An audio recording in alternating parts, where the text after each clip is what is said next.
let me ask you about shakhas, right? My own experience of the shakhas was, again, now that I think about it, using your statement as a way to look at my past, I also, in fact, was, when I was much younger and I was a kid, asked to attend one of the shakhas randomly in one of the parks in my neighborhood in Faridabad where I was growing up. And I did it. This gentleman did not have khaki shorts. He was just a younger man. He asked us to race and run, play a few games. In the end, we all emphatically chanted Bharat Mata Ki Jai. It was less an induction into patriotism and more an induction into what is this strange thing that I'm doing? It's kind of exciting. Anyway, things went on. I didn't attend much. But then, as I grew older and certainly met certain people from various across the political divide in India, a lot of these men who actually now are ideologically on the right or believe in a sort of Hindu nationalism, which is often misconstrued by many, talked about how they went to shakhas as a kid, right? And then I was doing further research. I found that there are also shakhas happening in the UK and other parts. What do those shakhas look like? Yeah, and it's interesting, isn't it, what you just said? That it was very sort of, it's kind of very understated, right? They'll just Yeah. come and they'll say, hey, come over. We're just playing a few games. Yeah. Right, and that's what it is, right? It's just gamification. Honestly, I mean, today Yeah. we say gamification. I think Hedgewar was a genius for that, right? What he did was he created low barriers to entry. Right? How hard is it for a bunch of boys to get together and play games, right? And Right. especially rough and tumble games, Yeah. right? Nothing more than what an adolescent teenager wants, right? To get rid of all that testosterone, right? And so it's very, very appealing. There's something to be said about how Hedgewar gamified Deshbhakti, right? And through gamification, he instills character, values, a certain sense of rootedness, and so on and so forth. To answer your question directly about what do these nodes, what I call nodes of social capital, which maybe we can explore, in the UK or outside of India look like. So I've visited many now, because they're everywhere within the diaspora. And they're very different. So I think in most places around the world, you will find that the shaka is a family affair. Dadas, dadis, husbands and wives, and their children all go to the shaka.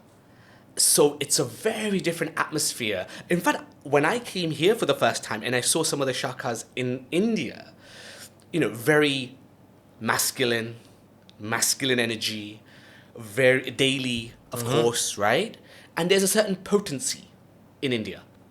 You don't find that potency outside of India. They're very chilled. It's all about arts. It's all about dance. It's all about performance. It's all about culture. It's all about games, gamification. Sure. It's about then coming together as a community and doing charity work and seva in the local community, right? Sure. It could be anything from feeding the homeless to doing bike rides to raise money for some school or whatever, what have you. So it's very, very benign. I mean, you don't get a sense that there is anything much more going on than families getting together and building a social network, right? But of course there is. There's a lot of stuff going on. But that's the outward view. The inward view is whether you have the male-only shakas in India or you have the family shakas in the West. If you liked the episode, please leave your key takeaways in the comments. It helps us decide future episodes. And of course, make sure you follow Dostcast on Spotify. Dostcast to the moon. What I think is going on, and this is what I argue, is that Hedgewar's genius runs through all of these institutions. The shaka is institutionalized, right? So you can go from anywhere in Tokyo to the US, the west coast of the US, and you will discover that even though the activities are different, the styles are different, the languages is different, right? I have seen firsthand shakas that happen in Dutch, German, English, Spanish, you name it, right? So that's the first thing. But what you will discover is that underneath it, that outward diversity, there is a coherence. And the coherence seems to be threefold. One is that it's deeply ingrained in the Shaka system to nurture the individual. It's about the individual. So it's not about here is a family or here is a group. It's about the individual. So the moment you enter that node, you are seen as an individual. And somebody will come and mentor, coach, guide, and there's an entire system around that, right? That I came to discover. Number two is when you've got these collective individuals, related or not related, but they play together. Now it's human psychology, right?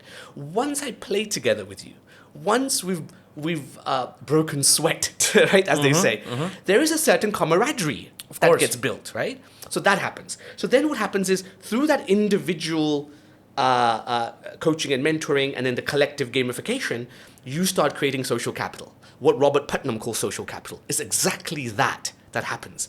And so this social capital gets created. Now through social capital, you build bonds of trust. You get a surplus of trust, cooperation, commitment to one another. Then what happens is that gets pointed, and it is very subtle. It's almost like Jedi mind tricks. It's very subtle. And then that social capital isn't just left. It then gets pointed towards what the RSS calls seva, what I would call service, right? Towards your local community. So wherever you are, wherever your node is placed, you have to be serving that community around it. They call that seva.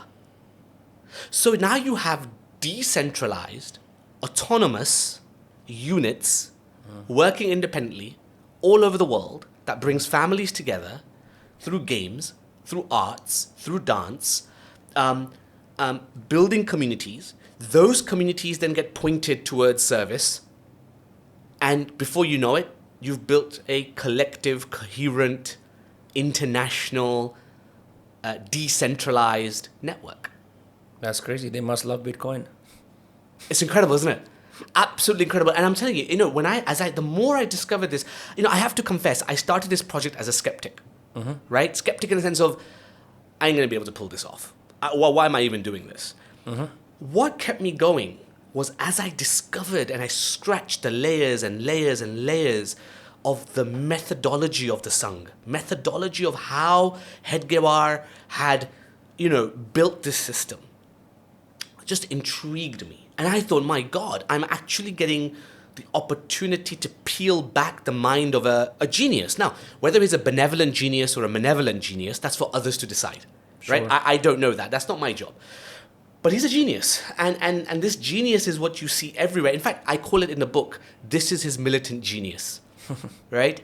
Everywhere. And I think that's why he is worthy of studying. Whether you like the RSS or don't like that, that's a different issue. But you got to understand what is going on here, because it's phenomenal. It really is. If you love this episode, make sure you leave a note at the end so we know what more to make of. And of course, follow those cats on Spotify, those cats to the moon.